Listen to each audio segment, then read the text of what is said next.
मैं सेल्समैन बन के उस प्यारी सी फैमिली के घर में घुसा। बंदूक और चाकू की नोक पर मैंने उनके हाथ और पैर बांधे और कुछ घंटों तक उन्हें खूब मारा, खूब टॉर्चर किया और उनके घर में चोरी भी की। मगर कुछ देर बाद वहां एक बूढ़े इंसान का इलाज करने एक नर्स आई। घर के अंदर आना, ये उस नर्स की सबसे बड़ी गलती थी। वो घर का माहौल देखकर डर गईं और भागने की कोशिश करने लगी। मैंने उसे पकड़ा और घर के बेसमेंट में ले गया। वो नर्स काफी डरी हुई थी क्योंकि उसे शायद ये अंदाजा हो चुका था कि उसके साथ क्या होने वाला है। मैंने उस नर्स के हाथ और पैर बांधे और उसे खूब मारा और खूब टॉर्चर किया और फिर उसका बलात्कार किया। एंड फाइनली मैंने उसकी जान ले ली। अब सबसे हैरान कर देने वाली बात यह है कि ये सब करने में मेरी मदद मेरे 12 साल के बेटे ने की। ये है मेरी कहानी, जो इंसान एक शूमेकर से एक सीरियल किलर बना। Hello dear viewers and welcome back to my channel. मुझे पता है जो ऑडियो अभी आपने सुनी वो काफ़ी ज़्यादा डिस्टर्बिंग थी, बट बिलीव मी, जो कहानी आज मैं आपको सुनाने वाली हूँ वो और भी ज़्यादा डिस्टर्बिंग है। आज की कहानी एक ऐसे इंसान की है जो सिर्फ एक सीरियल किलर नहीं, बल्कि लड़कियों को सेक्सुअली असॉल्ट करने वाला एक साइकोपैथ था। आज की कहानी जोसेफ कैलिंगर की है, जिसे लोग द शूमेकर के नाम से भी जानते हैं। जोसेफ कैलिंगर, इस आदमी का जन्म 11 दिसंबर 1935 फिलाडेल्फिया, पेंसिल्वेनिया में हुआ था।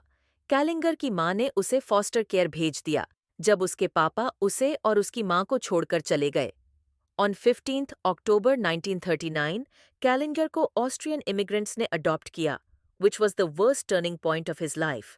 कैलिंगर के अडॉप्टिव पेरेंट्स उसे काफी बुरी तरह अब्यूज करते थे।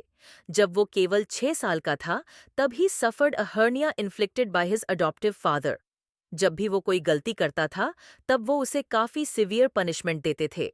द पनिशमेंट वर हॉरिफिक, जैसे अपने घुटने टेक कर दर दरे पत्थरों पर बैठना, अंधेरी अलमारी के अंदर बंद किया जाना, अपनी गंध को खाने के लिए मजबूर करना, अपने आप को दर्द देना, स्त्री से उसके बदन के कुछ हिस्सों को जलाना, बेल्ट से मारना और कई दिनों तक उसे भूखा रखना। जब कलिंगर 9 साल का था, तब नेबरहुड के कुछ लड़कों ने मिलकर उसे सेक्सुअली असॉल्ट किया। कैलिंगर एक रिबेलियस बच्चा था। जब वो 15 साल का हुआ, तब अपने अडॉप्टिव पेरेंट्स के अगेंस्ट जाकर उसने हिल्डा बर्गमन नाम की लड़की को डेट किया। कुछ वक्त बाद उन दोनों ने शादी की और उनको 2 बच्चे भी हुए। कैलिंगर एक कॉबलर था, या यूं कहूं कि वो एक शूमेकर था। बट अनफॉर्चुनेटली चाइल्डहुड ट्रॉमा के कारण वो बर्गमन से मारपीट करता था और डोमेस्टिक वायलेंस के चलते बर्गमन डिवोर्स्ड कैलिंगर। डिवोर्स का कैलिंगर के दिमाग पर काफी बुरा असर हुआ, and because of stress he was hospitalised with severe headache and loss of appetite. 20 अप्रैल 1958 कैलिंगर ने दूसरी शादी की और अपनी दूसरी पत्नी के साथ उसके 5 बच्चे हुए। बट अनफॉर्चुनेटली उसका अब्यूसिव बिहेवियर चेंज नहीं हुआ। कैलिंगर के अडॉप्टिव पेरेंट्स उसे जैसी पनिशमेंट्स देते थे, अब वो वही पनिशमेंट्स अपने बच्चों को देता था। And because of such behaviour उसने अपने अगले 10 साल पागल खाने के चक्कर काटे, due to amnesia, attempted suicide and committing arson. 23 जनवरी 1972 कैलिंगर ने अपनी बड़ी बेटी के बॉडी पर एक गरम रॉड से एक सिंबल बनाया, टू मार्क हर, क्योंकि वो घर से भागी थी। इस इंसिडेंट के बाद पुलिस ने कैलिंगर को अरेस्ट किया फॉर चाइल्ड अब्यूज। जेल में he was diagnosed with paranoid schizophrenia, and because of this he was incompetent to stand trial. 1974 में कैलिंगर को एक उड़ता हुआ सिर दिखाई देने लगा, जो उससे बुरे काम करने के लिए कहता था। He was constantly hearing voices from the floating head. कैलिंगर ने बताया कि भगवान उससे बात करते हैं और जवान लड़कों को मार के उनके पीनिस के टुकड़े करने के लिए कहते हैं। कलिंगर ने उस फ्लोटिंग हेड यानी गॉड की बात मानी और ये सारे घिनौने काम करने के लिए अपने 13 साल के बच्चे माइकल को अपने साथ शामिल किया। उन दोनों बाप बेटे ने मिलकर एक 9 साल के पुएर्तो रिकन बच्चे का मर्डर किया। कैलिंगर का नेक्स्ट विक्टिम्स उसका खुद का बेटा जो जूनियर था। जो जूनियर की बॉडी एक अबैंडन्ड कंस्ट्रक्शन बिल्डिंग में मिली। द स्ट्रेंज थिंग इज कि जो के मरने से ठीक 2 हफ्ते पहले कैलिंगर ने जो के नाम पर एक बहुत बड़ी लाइफ इंश्योरेंस पॉलिसी निकाली थी। कालिंगर ने पुलिस को बताया कि उसका बेटा घर से भागा था और यही बहाना उसने इंश्योरेंस कंपनी को भी बताया। बट उन्हें कालिंगर पर शक हुआ, क्योंकि इंश्योरेंस पॉलिसी निकालने के ठीक 2 हफ्ते बाद किसी का मर जाना can't be a coincidence, so they refuse to give him the insurance money. नवंबर 1974, कैलिंजर अपने 13 साल के बच्चे के साथ एक किलिंग स्प्री पर निकल पड़ा in Philadelphia, Baltimore and new Jersey. अगले 6 हफ्तों में उन्होंने 4 फैमिलीज को सेक्सुअली अब्यूज किया, टॉर्चर किया और उनके घर में चोरी की। ये दोनों बाप बेटे लोगों के घर सेल्समैन बनकर जाते थे ताकि कोई उन पर शक ना करे। ऑन 8 जनवरी 1975, कैलिंजर और माइकल न्यू जर्सी के एक घर में घुसे और उस घर में मौजूद 3 लोगों को पिस्टल और चाकू दिखाकर ओवरपावर किया और उनके हाथ पैर बांध दिए। जब घर के बाकी लोग घर वापस आने लगे तो इन्होंने उन फैमिली मेंबर्स को नंगा किया और उनको भी बांध दिया। अनफॉर्चुनेटली उसी वक्त एक 21 साल की नर्स मारिया फाशिंग इनके घर आई to treat an elder person. वो नर्स घर का माहौल देख इतनी डर गई कि उसने वहां से भागने की कोशिश की। अनफॉर्चुनेटली कालिंगर ने उसे पकड़ा और घर के बेसमेंट में ले गया, जहां उसने फाशिंग को बांधा, उसके साथ मारपीट की एंड फाइनली उसका बलात्कार किया। जब फाशिंग ने कलिंगर के ऑर्डर्स मानने से इनकार किया, तब कलिंगर ने उसे स्टैब किया on her neck and back, which instantly killed her. ये सब करने में उसके 12 साल के बेटे ने उसकी मदद की।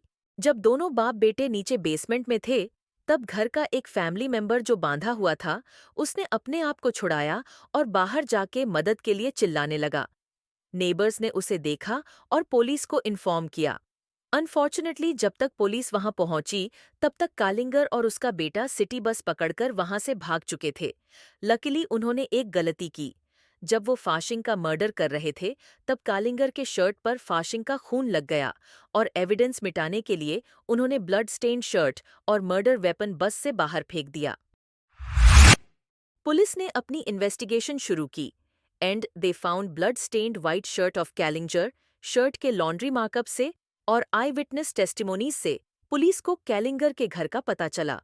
पुलिस डेटाबेस में पुलिस ऑफिसर्स को कैलिंगर की डोमेस्टिक वायलेंस के हिस्ट्री का पता चला। They also came to know about Joe junior unsolved death and a series of arson targeted against buildings he owned. Kallinger और उसके 12 साल के बच्चे माइकल को पुलिस ने अरेस्ट किया under kidnapping and rape charges. Kallinger को चार्ज किया गया with 3 counts of murder for his own son Joe junior, 21 साल की nurse Maria Fasching and a 9-year-old neighbourhood boy. उसके 12 साल के बेटे माइकल को जुवेनाइल भेजा गया and at the age of 21 उसे रिलीज कर दिया, जिसके बाद उसने अपना घर और नाम दोनों बदल दिए। And now no one knows where he is. Kallinger ने खुद को पागल साबित करने की कोशिश की बाय सेइंग कि भगवान ने मुझे ये सब करने के लिए कहा था। Fortunately he was found Sen और उसे उम्र कैद की सजा सुनाई गई। जेल में उसने बताया कि he has desire to kill everyone on this planet और इसी डिजायर के चलते उसने अपने एक इनमेट का गला काटा because he couldn't control himself. उसने कई बार सुसाइड करने की भी कोशिश की। एक बार उसने अपने सिर पर लाइटर फ्लूइड डाला और अपना सिर जलाने की कोशिश की ताकि वो अपने सिर पर अंडा फ्राई बना सके। इस इंसिडेंट के बाद उसे Fairview State Hospital for criminally insane में भेजा गया। जोसेफ कैलिंगर के ऊपर एक किताब लिखी गई जिसका नाम है the shoemaker, the anatomy of a psychotic. इस किताब के लिए उसके कई इंटरव्यूज लिए गए विच वर वेरी डिस्टर्बिंग। मैंने कुछ वीडियो क्लिप्स ऐड किए हैं of the interview. Well, let's watch the video clips. I would probably do the same thing all over again. What would you do? Try to murder everyone on the planet Earth. You're patient with a good ear, and you try to help people Yes. when you're not trying to murder them. Yes. You murdered your own son? Yes, I did. Why did you do that? He was a sacrifice. I was to murder 3 million people, the planet Earth. And he was a sacrifice to see if I could murder one of my own. At the end of murdering all the people on Earth, I was going to murder my own family and then take my own life and become God. What do you think of the death penalty? I'm opposed to it. The state has no right to take your life, but you can murder other people? I don't think anyone has a right to take a life. Except you? When I'm under hallucination, I do. These voices from God, these hallucinations, do you still experience them? Yes, I do. Often? Often. Do you ever feel violent? Yes, I do. What do you feel like doing? Killing people. You still feel like killing people? Yes. Describe the feeling that you get when you feel like killing people. Well, last March 11th, I was hallucinating, and I took a razor blade and I cut a man's throat Here in the hospital? here in the hospital. Do you think you'd murder me, Joe? Yes. That's gruesome, Joe. That's horrible. Yes, it is. And you don't blame me if I say I hope you never get out of this place. I hope I never do. 26 March 1996 heart failure के कारण Joseph कलिंगर की मौत हुई eight SCI Cresson और इस तरह Joseph कलिंगर की कहानी हमेशा के लिए खत्म हो गई। I hope you enjoyed watching this serial killer crime documentary of Joseph Kalinger. Well, if you did enjoy, then make sure to like, share and comment under this video and subscribe to my channel for more such content. But till then, be safe.